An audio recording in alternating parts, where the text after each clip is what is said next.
देखिए, आज सबसे पहले दो वर्ल्ड लीडर्स के दिमाग को फिक्र के लेंस से डिकोड करेंगे। एक है रूस के राष्ट्रपति व्लादिमीर पुतिन और दूसरे हैं अमेरिका के राष्ट्रपति डोनाल्ड ट्रंप।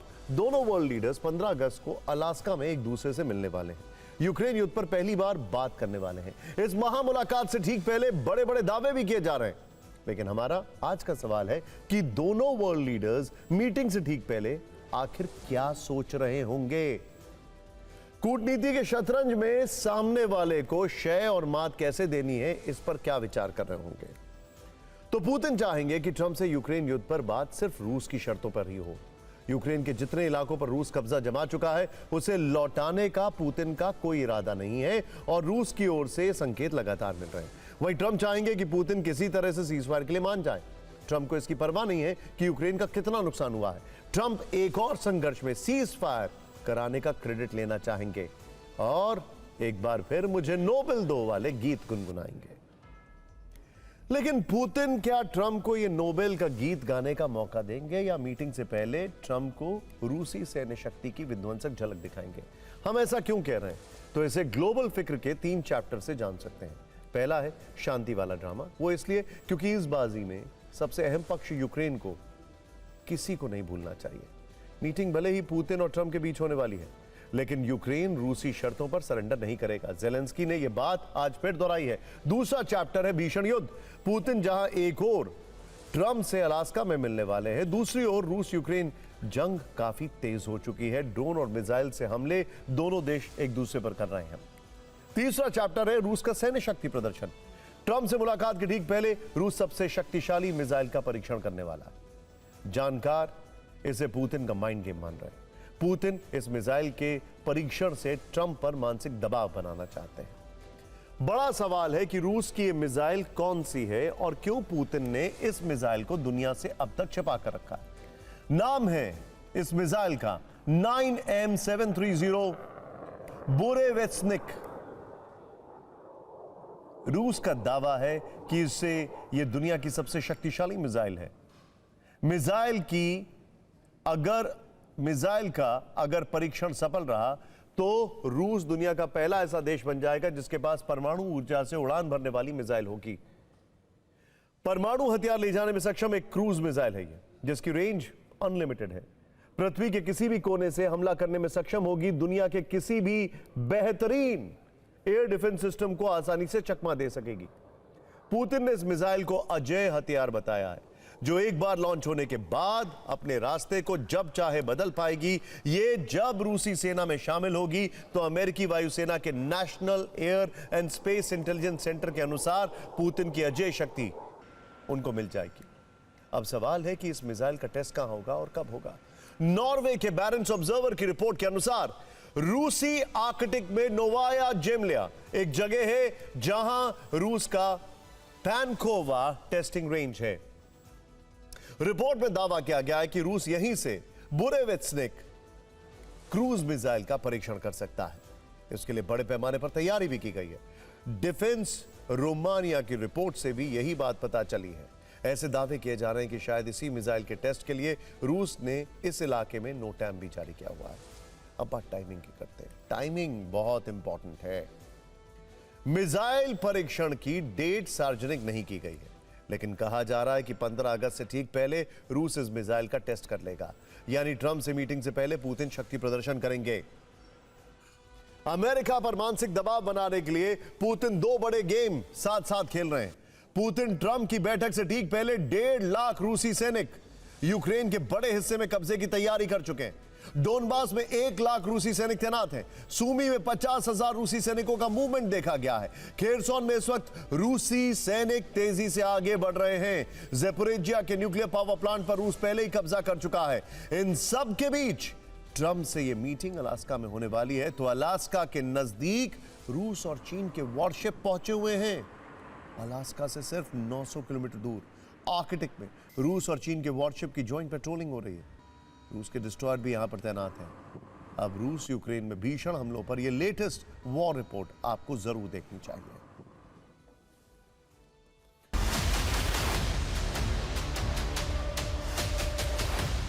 अलास्का में ट्रंप और पुतिन की मुलाकात ठीक 48 घंटे बाद होनी है। इससे पहले रूस और यूक्रेन दोनों में मिसाइल और ड्रोन वाली दुश्मनी तेज है। यूक्रेन ने ब्रियांस्क में रूस के बड़े ऑयल डिपो पर अटैक किया। बेलारूस, हंगरी, स्लोवाकिया तक जाने वाली ऑयल सप्लाई लाइन को ध्वस्त करने का दावा किया। रूस को भारी नुकसान पहुंचाया। यूक्रेन ने क्रीमिया पर भी अटैक किया। यहां तैनात रूस के रडार सिस्टम को हिट किया। क्रीमिया में रूस का स्काला एम रडार सिस्टम है। यहां यूक्रेन ने ड्रोन से तबाही मचाई। यह हमला यूक्रेन की स्पेशल ऑपरेशन फोर्स ने किया और इसके साथ ही इस इलाके में रूसी एयर डिफेंस को कमजोर करने का दावा किया। यूक्रेन ने रूस के एक और शहर को टारगेट किया। वोरोनिश में यूक्रेन ने सुखोई फाइटर जेट के बेस को निशाना बनाया। यूक्रेनी ड्रोन अटैक को रूसी एयर डिफेंस सिस्टम रोकने में फेल दिखा। रूस ने यूक्रेन पर जवाबी कार्रवाई करते हुए डोनबास को हिट किया, भीषण बमबारी की। यूक्रेन के अस्थायी ड्रोन बेस को ध्वस्त कर दिया। रूस ने दावा किया कि कई यूक्रेनी ड्रोन लॉन्च साइट्स हमले में नष्ट कर दिए। रूस पर यूक्रेन 72 घंटों से ड्रोन अटैक कर रहा है, तो रूस ने जवाब में लेजर सिस्टम की युद्ध में एंट्री करा दी। रूस ने पहली बार लेजर सिस्टम से यूक्रेनी ड्रोन को मार गिराया। वहीं रूस को यूक्रेन ने सूमी में जवाब दिया। रूस के असॉल्ट ग्रुप को टारगेट किया। यूनाकेव्का में हैमर गाइडेड बम से हमला किया। रूसी सेना को भारी नुकसान पहुंचाने का दावा किया। अलास्का में पुतिन ट्रंप मीटिंग की अब डिटेल्स भी आ रही हैं। तो आपको बता दें कि 15 अगस्त के दिन अलास्का को नो फ्लाई जोन घोषित किया जाएगा। अलास्का के एंकोरेज में 15 अगस्त को सभी उड़ानें अभी से प्रतिबंधित। पुतिन बेरिंग स्ट्रेट के रास्ते अमेरिका के हवाई क्षेत्र में दाखिल होंगे। उस समय जमीन से लेकर आसमान तक अलास्का की सुरक्षा कई लेयर में की जाएगी। पुतिन की सिक्योरिटी का जिम्मा रूस की सीक्रेट सर्विस संभालेगी। अमेरिका भी पुतिन को स्पेशल सिक्योरिटी देगा। पुतिन और ट्रंप यहां अमेरिकी सेना के एलमडॉफ रिचर्डसन बेस पर मिलेंगे। सुरक्षा के लिहाज से यह सैन्य अड्डा काफी अहम है। अब सुनिए इस मुलाकात पर अमेरिका और यूक्रेन की नई आकाशवाणी, जिसमें दोनों के अपने अपने दावे हैं। ज़ेलेंस्की झुकेंगे नहीं, ऐसे संकेत भी मिल रहे हैं। लेकिन इस वक्त आपको एक बड़ी खबर बता दें, और यह खबर आ रही है यूरोप के नेताओं से मुलाकात कर रहे हैं ज़ेलेंस्की, और ऑनलाइन ट्रंप भी उस मुलाकात में शामिल हुए हैं। क्या डिटेलिंग आ रही है, जरा ध्यान से देखते हैं। ट्रंप यूरोपीय नेताओं की वर्चुअल मीटिंग में बोले ज़ेलेंस्की, अलास्का मीटिंग में 3 लीडर होने चाहिए, मतलब 3 पार्टीज होनी चाहिए। ज़ेलेंस्की ने राष्ट्रपति पुतिन को झूठा कहा। ये एक और बड़ा स्टेटमेंट है। यूरोपीय नेताओं की बैठक के बाद बोले फ्रांस के राष्ट्रपति मैक्रोन, युद्ध विराम के लिए त्रिपक्षीय बैठक हो, यानी 3 पार्टीज यहां पर शामिल हों। अलास्का मीटिंग में ज़ेलेंस्की को भी शामिल करना चाहिए, ये मैक्रोन ने कहा है। मैक्रोन उन लोगों में से हैं जो युद्ध शुरू होने से पहले से फिर युद्ध शुरू होने के 1 साल तक पुतिन के साथ बातचीत करते रहे, बल्कि 1 साल भी नहीं, 6 महीने तक। और अब बात अमेरिका की, जो खुद को कहता तो सुपर पावर है, लेकिन राष्ट्रपति डोनाल्ड ट्रंप के नेतृत्व में सुपर स्वार्थी होता जा रहा है। उसकी जुबान शांति की बात करती है, लेकिन उसका दिल आतंकियों के लिए धड़कता है। फैक्ट्स के साथ हम ये सारी बात आपके सामने रखेंगे, लेकिन उससे पहले पाकिस्तान के प्रधानमंत्री शहबाज शरीफ का एक बयान सुनिए, जो इन दोनों ट्रंप टॉनिक के असर में है। ट्रंप से ज्ञान लेकर ऐसा लग रहा है मानो उन्होंने अमेरिका की विदेश नीति का सेवन कर लिया हो। इस ट्रंप टॉनिक के असर से शहबाज शरीफ के दिमाग और जुबान का तारतम्य जो है वो बिगड़ गया है। वो सोच कुछ और रहे हैं, बोल कुछ और रहे हैं। ऑपरेशन सिंदूर के दौरान भारतीय सेना ने उनके प्रिय आतंकियों के अड्डे नेस्तनाबूद कर दिए, तमाम एयरबेस को चीर कर रख दिया था और पाकिस्तान की नींव तक हिला डाली थी। मगर ट्रंप टॉनिक पीते ही शहबाज शरीफ की जुबान फिर से जहर उगलने लगी है। धमकियों की पुरानी स्क्रिप्ट फिर से पढ़ी जा रही है। ट्रंप टॉनिक के ओवरडोज में झूमते शहबाज शरीफ का यह बयान सुनना चाहिए। सिंधु जल समझौते से के निलंबन पर शहबाज शरीफ जो कुछ भी बोल रहे हैं वो असल में उनके दिल की आवाज नहीं है। उनके दिल में तो अभी तक ऑपरेशन सिंदूर का खौफ है, लेकिन इस तरह की धमकी ट्रंप के इशारे पर दी जा रही है, और वो इसलिए क्योंकि इन दिनों पाकिस्तान डोनाल्ड ट्रंप की फेवरेट डेस्टिनेशन बना हुआ है और वहां के तमाम नेता ट्रंप के इशारे पर नाच रहे हैं। लेकिन ये सब यूं ही नहीं हो रहा है, ये पाकिस्तान की मजबूरी है। दरअसल जो अमेरिका कभी दुनिया के सबसे बड़े आतंकियों को जड़ से मिटाने की कस्में खाता था, आज उन्हीं खूंखार आतंकियों के लिए उसके दिल में प्यार उमड़ रहा है। अमेरिका आतंकियों को शरण देने वाले पाकिस्तान का प्रेमी बन चुका है। वो पाकिस्तान को अपना परम मित्र मान चुका है। अब उसका बर्ताव आतंकवाद पर एक्शन वाला नहीं बल्कि टेरर स्पॉन्सर स्टेट जैसा हो गया है। डोनाल्ड ट्रंप जिस हाफिज सईद और मसूद अजहर को मिट्टी में मिलाने की बात करते थे, अब शायद उन्हें इन आतंकवादियों का नाम भी याद नहीं है या फिर जानबूझकर भूल चुके हैं। हालांकि ये अलग बात है कि इनके ऊपर इन्होंने बाउंटी घोषित कर रखी है, यानी इनाम। उसके बावजूद भी ये पाकिस्तान को आतंकी देश नहीं मानते हैं। कुछ लोग तो ट्रंप के लिए वही कह रहे हैं जो चीन के राष्ट्रपति जिनपिंग के लिए कहा जाता था, ऐसा कोई सगा नहीं जिसे अमेरिका ने ठगा नहीं। पिछले कुछ महीनों से भारत के साथ भी अमेरिका के रिश्ते जग जाहिर हैं।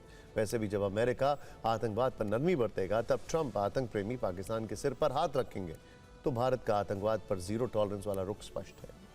ट्रंप के आतंक चरित्र को लेटेस्ट फैसले से समझते हैं। कल अमेरिका और पाकिस्तान के बीच आतंकवाद पर वार्ता, इसके बाद संयुक्त बयान जारी किया गया।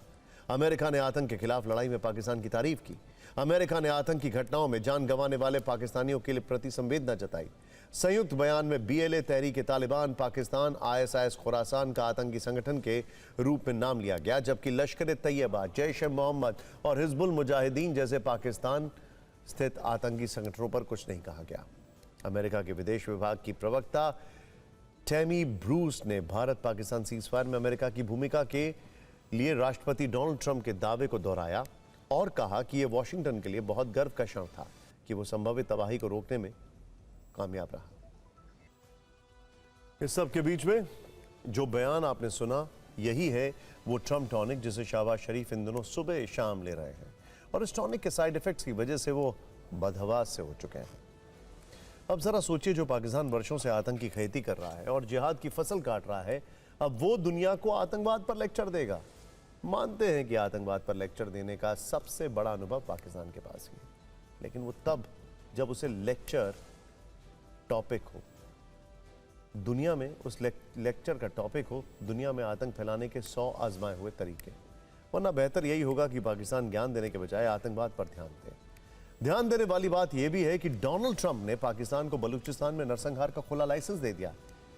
इसके लिए बहाना बनाया गया है BLA यानी बलूच लिबरेशन आर्मी का, जबकि असली मकसद है बलूचिस्तान में विरोध की हर आवाज को कुचल देना। आपको याद होगा कुछ दिन पहले बिलावल भुट्टो ने अमेरिका से गुहार लगाई थी कि BLA को आतंकी संगठन घोषित किया जाए, और जैसे ये बात ट्रंप के कानों तक पहुंची तो उन्होंने बिना देर किए ऑर्डर भी पास कर दिया। आतंकवाद के खिलाफ एक्शन पर पाकिस्तान की धोखेबाजी और धूर्तता में सबसे बड़ी भूमिका अमेरिका की है। वो अमेरिका ही है जो कंगाल पाकिस्तान को कर्ज दिलवाता है। वो अमेरिका ही है जो पाकिस्तान में लोकतंत्र वाली सरकार होने के बावजूद वहां के सेना प्रमुख को व्हाइट हाउस में लंच पर बुलाता है। पाकिस्तान की आतंकी नीति और नीयत को भूलकर उसे ग्रेट पाकिस्तान का दर्जा देता है। फिक्र में अब बात करते हैं प्रधानमंत्री नरेंद्र मोदी के अमेरिका दौरे की। खबर है कि प्रधानमंत्री मोदी अगले महीने यूनाइटेड नेशंस जनरल असेंबली की हाई लेवल मीटिंग में शामिल होने के लिए अमेरिका जा सकते हैं। ज्यादातर रिपोर्ट्स में दावा किया जा रहा है कि इस बार विदेश मंत्री एस जयशंकर नहीं जाएंगे, बल्कि भारत के प्रधानमंत्री नरेंद्र मोदी का संयुक्त राष्ट्र महासभा में भाषण होगा। और इसी के साथ यह दावा किया जा रहा है कि पीएम मोदी की अमेरिका की यात्रा एक तरह से टैरिफ विवाद सुलझाने के लिए हो रही है। अब तक विदेश विभाग और डिप्लोमेटिक चैनल से जो बात नहीं बनी, उस मुद्दे के समाधान के लिए खुद पीएम मोदी ट्रंप से बात करेंगे। एक करेक्शन है, हो सकता है एस जयशंकर जाएं, लेकिन वो यूएन को संबोधित ना करें। खैर, पहले आपको इस कार्यक्रम के बारे में थोड़ा मोटे तौर पर जानकारी दे देते हैं।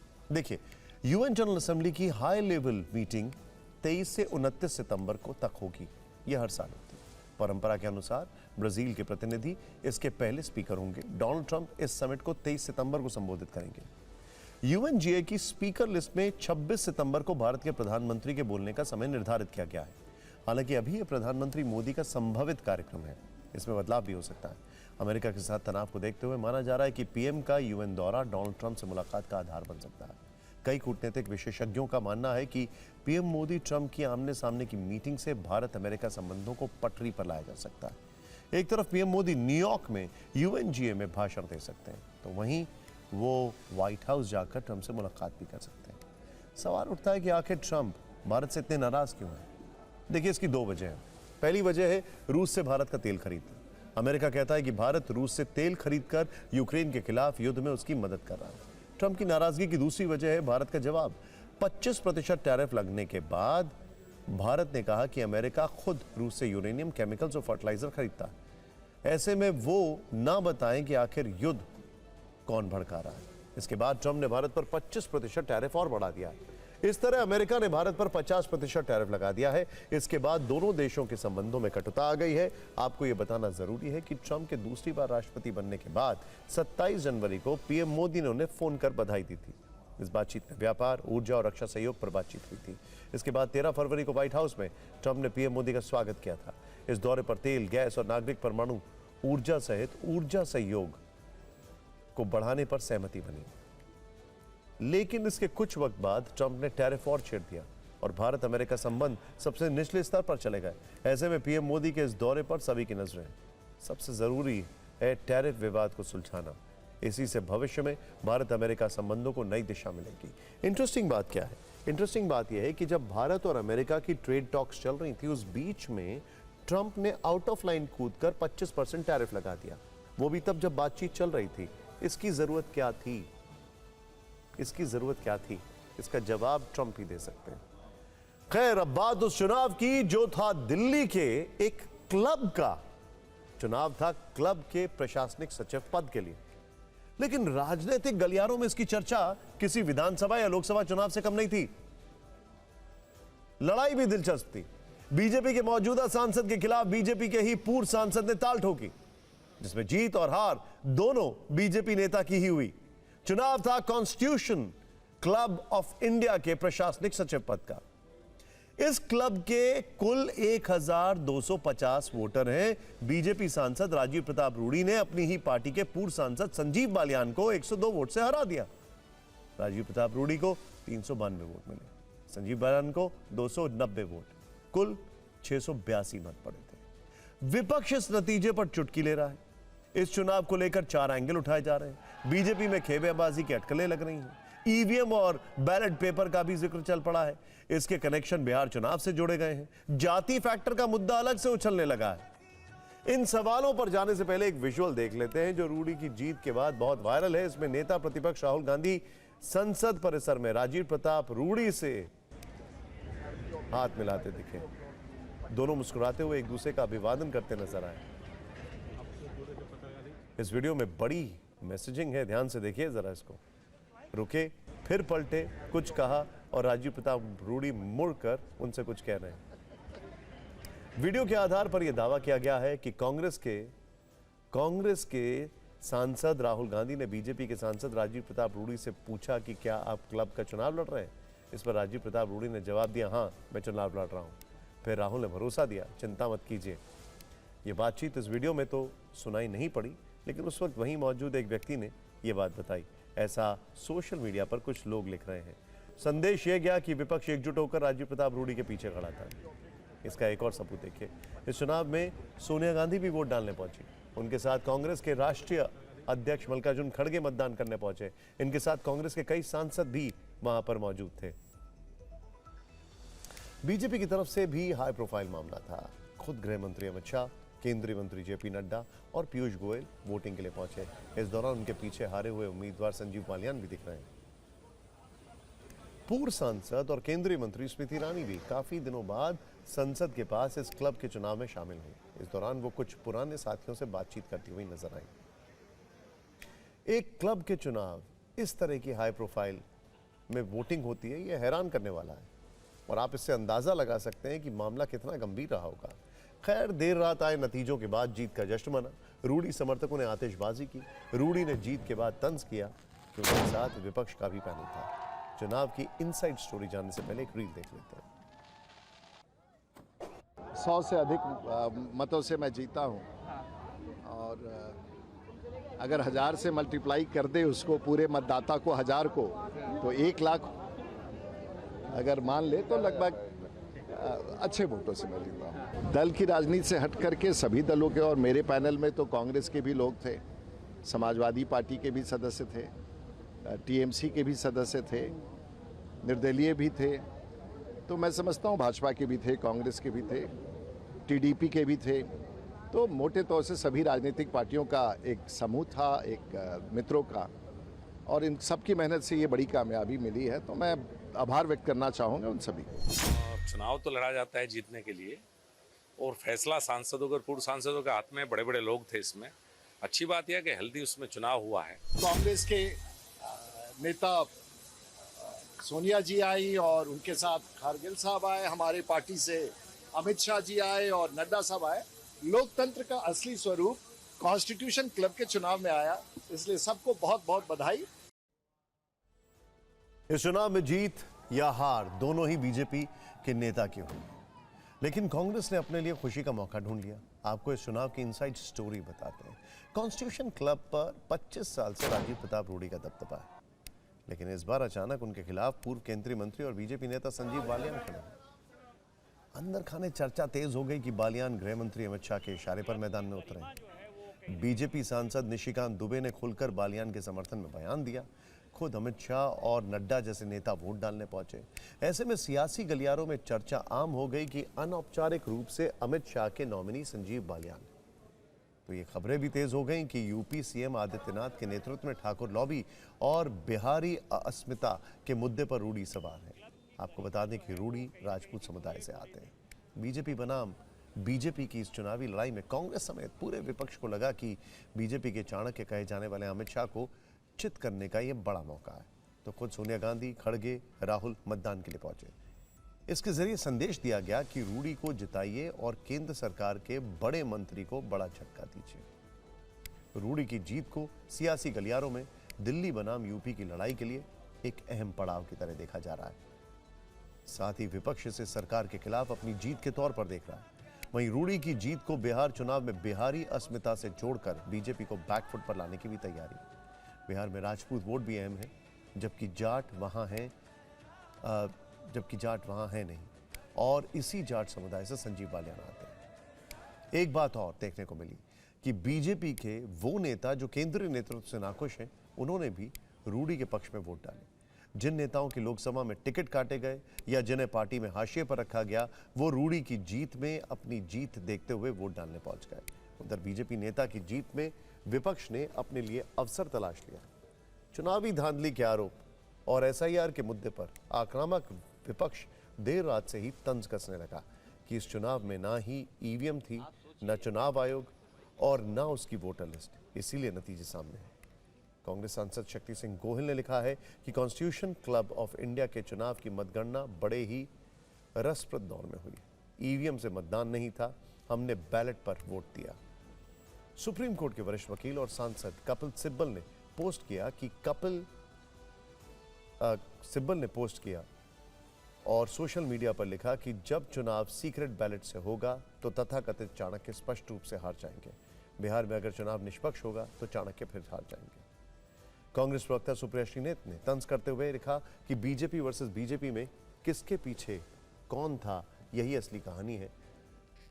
सुना शाह जी और उनका भौपू बने डिग्री दुबे खासे परेशान है। सुप्रिया श्रीनेत का ये पोस्ट अमित शाह के अलावा निशिकांत दुबे की तरफ था। निशिकांत दुबे ने आरोप लगाया था कि क्लब की गरिमा बिगड़ रही थी, उसे बचाने के लिए ही संजीव बालियान चुनाव में उतरे। एक बार फिर से वो बयान सुनिए। सवाल बीजेपी का नहीं है, रूडी भी हमारे दोस्त है और आज से नहीं पुराने दोस्त हैं। संजीव बालियान के मुकाबले रूडी मेरे पुराने दोस्त हैं, लेकिन पंच परमेश्वर की एक कहानी है। हम जो इनके गवाह हैं इनके दोस्ती के और कॉल है इनके। पंच परमेश्वर की एक कहानी है कि बिगाड़ के डर से ईमान की बात नहीं करोगे। तो ईमान ये है कि ये क्लब केवल सांसद और पूर्व सांसद और उनके परिवार का है। इसमें आईएएस, आईपीएस, आईएफएस, पायलट, दलाल, इंडस्ट्रियलिस्ट, उसका कोई जगह नहीं है, कोई स्थान नहीं है। आइए जरा कुछ फैक्ट्स की बात करते हैं या इसके इतिहास की बात करते हैं। सांसद और पूर्व सांसद कॉन्स्टिट्यूशन क्लब के वोटर होते हैं, वहीं इस चुनाव में मतदान कर सकते हैं। फिक्र के फैंस के मन में यह सवाल हो सकता है कि कॉन्स्टिट्यूशन क्लब क्या है, ये कैसे अस्तित्व में आया। कॉन्स्टिट्यूशन क्लब ऑफ इंडिया का इतिहास स्वतंत्र भारत जितना ही पुराना है। इसकी स्थापना 1947 में संविधान सभा के उन सदस्यों के लिए एक स्थान के रूप में की गई थी जिन्हें संविधान का मसौदा तैयार करने का काम सौंपा गया था। ये सदस्य उस समय कॉन्स्टिट्यूशन हाउस में रहते थे। आज़ादी के तुरंत बाद के दिनों में संविधान सभा के सदस्य कॉन्स्टिट्यूशन हाउस में ठहरते थे और विशाल भोजन कक्षों में अपने मेहमानों का स्वागत सत्कार करते थे। भोजन के बाद की चर्चाएं और गपशप परिसर के हरे भरे लॉन में की जाती थी। मौजूदा क्लब का उद्घाटन 1965 में तब के राष्ट्रपति सर्वपल्ली राधाकृष्णन ने किया था। लोकसभा स्पीकर इसके पदेन अध्यक्ष होते हैं। राज्यसभा के उपसभापति, महासचिव और केंद्रीय शहरी विकास मंत्री उपाध्यक्ष होते हैं। क्लब की एक गवर्निंग काउंसिल होती है जिसमें प्रशासन, खेल, संस्कृति मामलों के 3 सचिव और 1 कोषाध्यक्ष होते हैं। इनके अलावा अधिकतम 11 कार्यकारिणी सदस्य हो सकते हैं। गवर्निंग काउंसिल का कार्यकाल 5 साल के लिए होता है। इस सब के बीच में एक बड़ी खबर आ रही है। राहुल गांधी की जान को खतरा वाली अर्जी होगी वापस। पुणे कोर्ट से लिखित बयान वापस लेंगे राहुल के वकील। वकील ने बिना सहमति के अर्जी दाखिल की थी। वकील के दावे पर राहुल गांधी ने आपत्ति जताई। अधिवक्ता मिलिंद पवार ने कहा यह अर्जी उन्होंने इसलिए डाली थी क्योंकि कोर्ट में राहुल गांधी जब आए तो उन्हें सही तरीके से सुरक्षा मिले। जयप्रकाश इस वक्त हमारे साथ हैं। जयप्रकाश, पूरी खबर बताएं मुझे। देखिए निशांत, इस पूरे मामले में मैं आपको बताना चाहूंगा कि राहुल गांधी का एक बयान उन्होंने दिया था जिसको लेकर सावरकर परिवार ने पुणे की कोर्ट के अंदर एक याचिका दायर की थी और राहुल गांधी के ऊपर यह आरोप लगाया था कि राहुल गांधी ने उनके परिवार की अवमानना की है। इसको लेकर पुणे की कोर्ट में जो याचिका दायर हुई थी, उनके जो वकील है राहुल गांधी के, मिलिंद पवार, उन्होंने ये कोर्ट में आज एक एप्लीकेशन दायर किया कि राहुल गांधी जब भी पुणे के कोर्ट में आए उनको अतिरिक्त सुरक्षा दी जाए, क्योंकि जो बयान उन्होंने फर्जी मतदाता को लेकर दिया था और जो वोटर लिस्ट को लेकर उन्होंने जो अपना एक खुलासा किया है उनकी जान को खतरा है। उन्होंने ये भी कहा कि सावरकर का जो परिवार है वो गोडसे परिवार से संलग्न है। उनका जो इतिहास है वो गोडसे परिवार से, क्योंकि नाथूराम गोडसे और गोपाल गोडसे ये दोनों सगे भाई थे। नाथूराम गोडसे को महात्मा गांधी की हत्या में फांसी की सजा हुई थी और उसी में वीर सावरकर जो है बरी हुए थे। तो ऐसे में सावरकर परिवार की इस याचिका में अतिरिक्त सुरक्षा मिलनी चाहिए। लेकिन बाद में जो लीगल टीम की पूरी बात हुई उसमें मिलिंद पवार ने अपनी अर्जी वापस लेने की बात कही है। खुद TV9 भारतवर्ष ने जब उनसे बात की उन्होंने कहा कल वो अपनी अर्जी वापस ले लेंगे। ठीक है, बहुत बहुत शुक्रिया इस जानकारी के लिए आपका। अब फिक्र दिल्ली से सिर्फ 75 किलोमीटर दूर से आई उस खबर की जिसमें झगड़े की शुरुआत एक मामूली बात पर हुई। इस छोटी सी लड़ाई को हिंदू मुस्लिम वाला रंग दे दिया गया। खबर हरियाणा के 89% मुस्लिम आबादी वाले जिले नू की, जो मंगलवार को फिर जलने लगा, जिसमें कई गाड़ियां, कई दुकानें जलकर राख हो गई, कई लोग घायल हुए। आपको शायद ये जानकर यकीन ना हो कि ये सब कुछ एक पार्किंग की वजह से शुरू हुआ और फिर पार्किंग विवाद में लोग एक दूसरे के खून के प्यासे बन गए।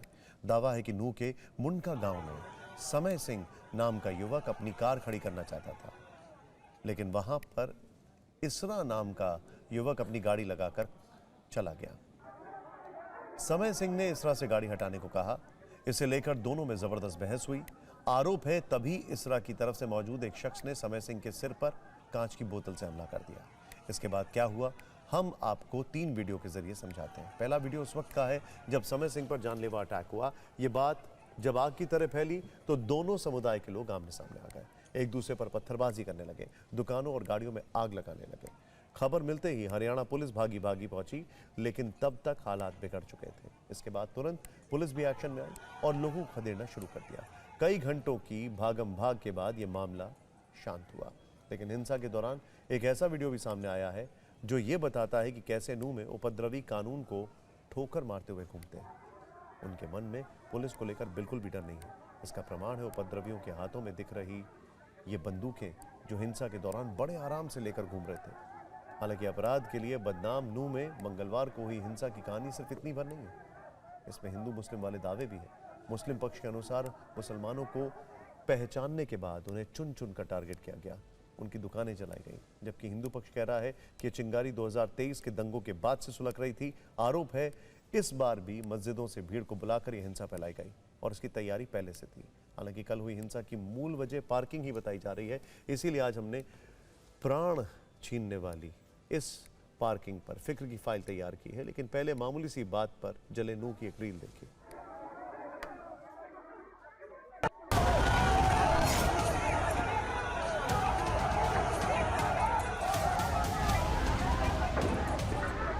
ये सड़क पर टूटे कांच के टुकड़े और आगजनी के निशान इस बात को बयां कर रहे हैं कि यहाँ पर कुछ हुआ है। क्या हुआ है हम आपको बताते हैं। दरअसल ये जो स्थिति बनी है ये हरियाणा और राजस्थान के बॉर्डर पर बनी है। जो झगड़ा इतना बढ़ गया जबकि दोनों पक्षों के लोग आए तो यहाँ पर देखिए ये पंचर की दुकान थी, इसको पूरी तरीके से जला दिया गया और यहाँ पर आप देखेंगे तो हर तरफ आपको राख ही राख नजर आएगी। और ये केवल एक दुकान नहीं बल्कि यहाँ पर 2-3 दुकानों में इस तरीके से तोड़फोड़ की गई है। वहाँ पहले से ही प्लानिंग थी। जब 9 हिंसा 2 साल पहले हुई थी, 9 हिंसा से उनकी हमसे रंजिश रखते हैं। 2023 से 2 साल यात्रा के दौरान हुआ था।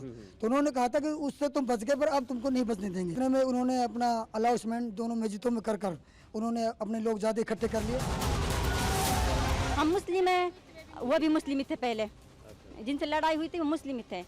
और फिर यहाँ पर घर भी हमारा ही है, कोई किसी और तो है नहीं था है जब, तो इसलिए हम पर अटैक किया इन्होंने। शांति प्रिय माहौल है, किसी भी तरह की कोई दिक्कत नहीं है। और अगर कोई असामाजिक तत्व कानून को अपने हाथ में लेता है तो फिर कानून और प्रशासन अपना कार्रवाई भी करेगी। इस सब के बीच में जो आपने तस्वीरें देखी, जो हालात देखे, वो कुछ अल्ट्रा सेंसिटिव घटनाएं हो रही हैं जो कि बड़ा परेशान कर रही हैं। वैसे जिस पार्किंग को लेकर नूह में हिंसा हुई वो इस वक्त दिल्ली, मुंबई और बेंगलुरु जैसे महानगरों की सबसे बड़ी समस्या है, जहां गाड़ियां तो बहुत ज़्यादा हैं लेकिन पार्किंग स्पेस कम है। सिर्फ दिल्ली की बात करें तो रिपोर्ट्स के अनुसार यहाँ करीब 1 करोड़ 20 लाख रजिस्टर्ड गाड़ियाँ हैं, लेकिन उस अनुपात में पार्किंग की जगह नहीं है। डीडीए की रिपोर्ट के मुताबिक दिल्ली में जितनी पार्किंग स्पेस उपलब्ध है, डिमांड उससे करीब 8 गुना ज़्यादा है। इसीलिए दिल्ली में गाड़ी खड़ी करने की वजह से आए दिन झगड़े होते हैं।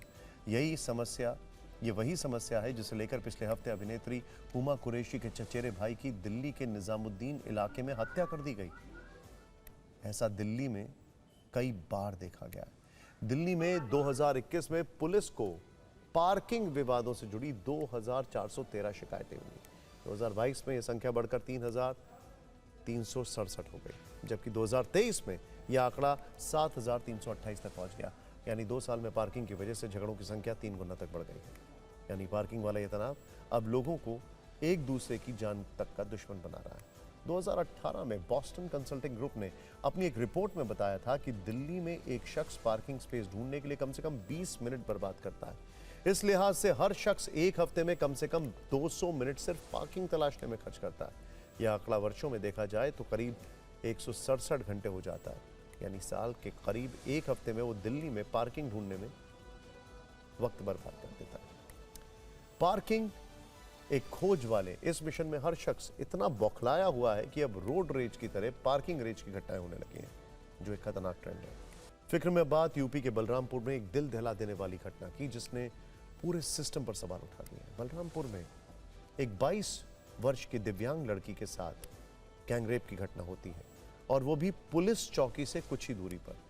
इस वीडियो में आप पीड़िता को आरोपियों से भागते हुए देख सकते हैं।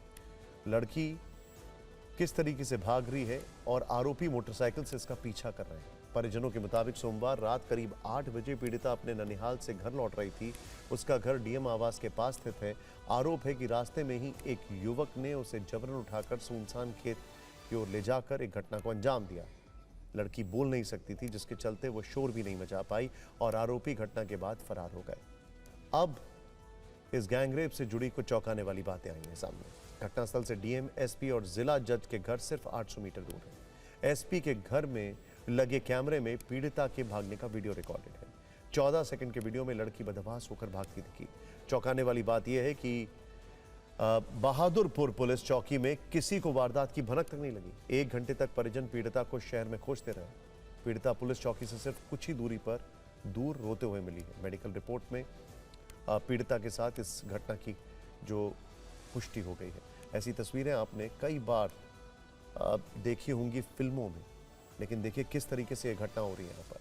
जहाँ ऐसे हाई प्रोफाइल जगह पर इस तरह की घटना घटी हो, ये हैरान करने वाला है। ये पुलिस प्रशासन को की सीधी नाकामी के रूप में दर्ज होता है।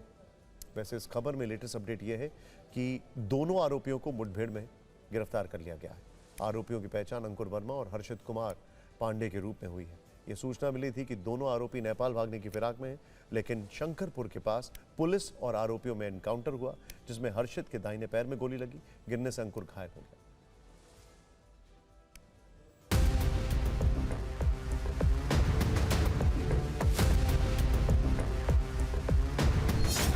ये कल रात में मेरे मामा के घर से, मेरे घर की तरफ से ही निकली और जो एसपी आवास है और जो जज साहब का आवास है, उसी के पास में एक कैमरे में भागते हुए रिकॉर्ड हुई और दूसरे वाले कैमरे में दो लड़के जो उस बाइक को बैठा के लेके जा रहे हैं वो रिकॉर्डेड हुआ, लेकिन वो बहुत ही क्लियर नहीं है, ब्लरी टाइप का है और दूसरा कैमरे की रिकॉर्डिंग अभी तक नहीं मिली है।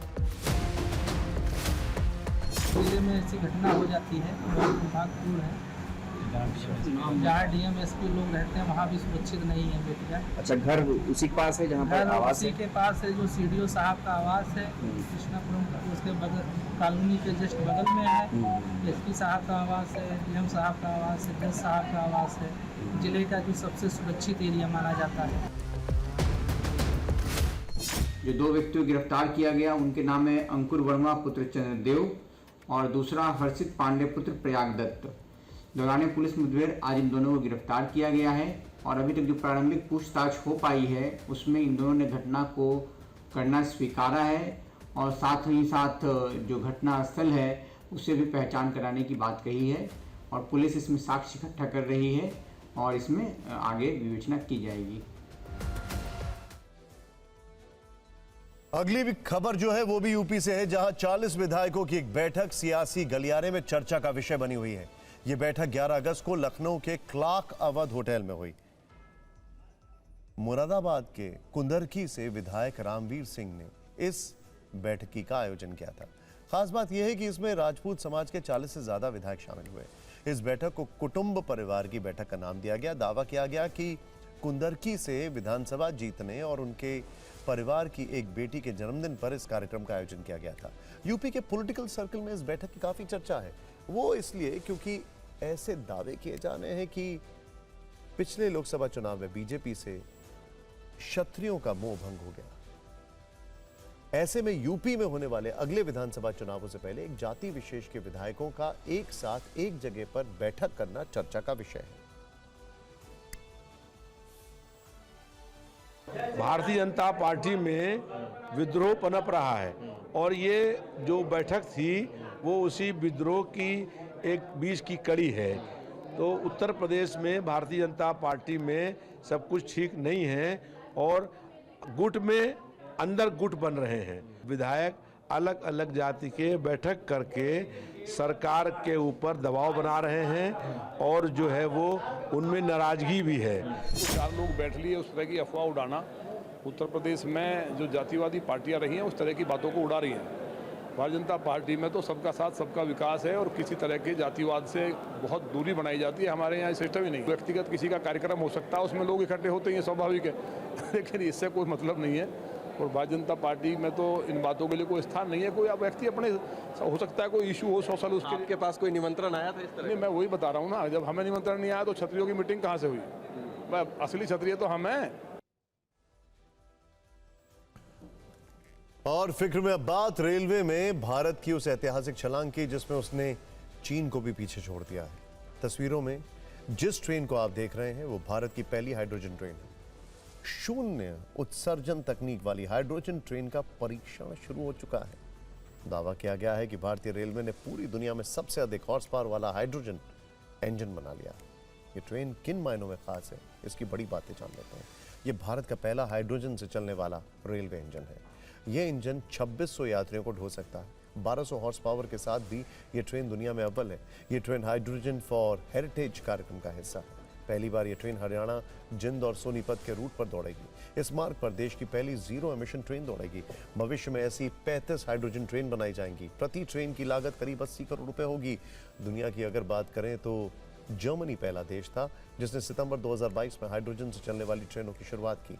भारत, जर्मनी, फ्रांस, स्वीडन और चीन के बाद ऐसा देश होगा जिसने इस हाइड्रोजन इंजन ट्रेन को विकसित किया है। दूसरी तरफ चीन ने हाइड्रोजन से चलने वाली जिस हाई स्पीड ट्रेन का अनावरण किया है वो 1000 से ज्यादा यात्रियों को ले जाने की क्षमता रखती है, जबकि भारत की ट्रेन हाइड्रोजन फ्यूल सेल तकनीक पर आधारित है। इस ट्रेन से केवल पानी और भाप निकलेगा जिससे प्रदूषण बिल्कुल नहीं होगा। रेल मंत्री अश्विनी वैष्णव ने देश की पहली हाइड्रोजन ट्रेन का वीडियो शेयर किया जिसमें इसका डिजाइन और खूबियों को बताया गया है।